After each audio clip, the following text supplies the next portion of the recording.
Hey guys, so on today's Wednesday's Conflicting Personalities, I'm going to be talking about the conflict of a narcissist of the internal being. I'm going to show you guys a quick clip and then I'm going to tell you guys why everything this woman just said is so true from my own experience. Which is in an EBD, which is an emotional behavioral disorder classroom, where students with personality and emotional behaviors needed help. After that, I went to law school, got my degree in education law. After that, I went to seminary and obtained a degree in theology. I love religion, and as you know, I am a believer. Currently, I am obtaining my second doctorate degree in special education. So I know how the world teaches what narcissism is. They say it happened in childhood. It's deep-rooted shame. I understand all of that. But here's one thing. How in the world can someone in Pakistan have the same exact experience as someone in Georgia, have the same experience as someone in Japan? They all have the same traits when it comes to a narcissist. The devalue, the Hoover stage, everything is the same. It's the same cycle, it's the same manifestations. And when you have studied religion, not necessarily what the world teaches as far as Christianity and church and things like that, when you have had a deep study and when you get to demonology, how is it that every trait that these demons have are manifested? Another thing, if anybody has had any sort of deliverance, I have actually seen people and children, black eyes,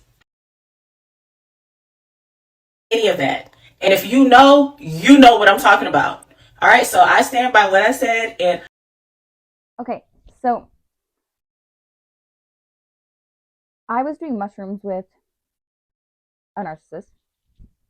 To be exact on the type, they were called white albino Averys. What I experienced that night was like nothing I've ever experienced before. Um, a comment was said, and he asked me if I thought he was a god. I told him no, but you can come be with God.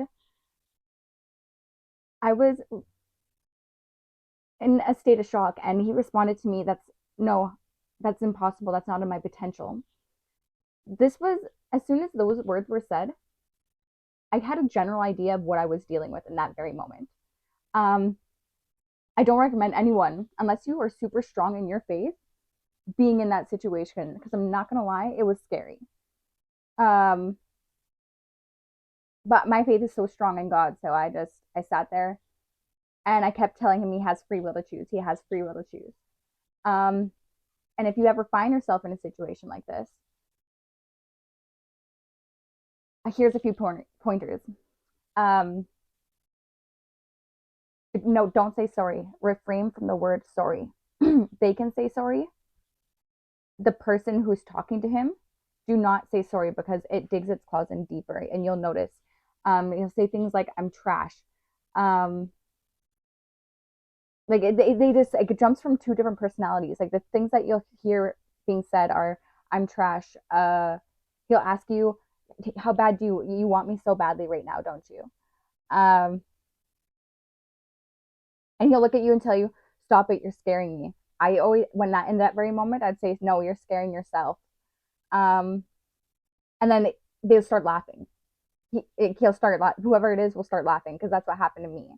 Um, but then you're gonna get the other side of it where he's gonna ask, "You can really see me right now, can't you? Are Julia? Tell me the truth. Are we on the same energy right now?" Um, things like it's gonna be like a contradiction. Um, Another thing is give them choice. They're not gonna want to do anything for themselves. They'll be asking, "Where's my smokes?" They're on the floor in the living room by the table. Okay, things like that. They're going to walk around everywhere but there, expecting you to go and get it for them like they're a child. Um,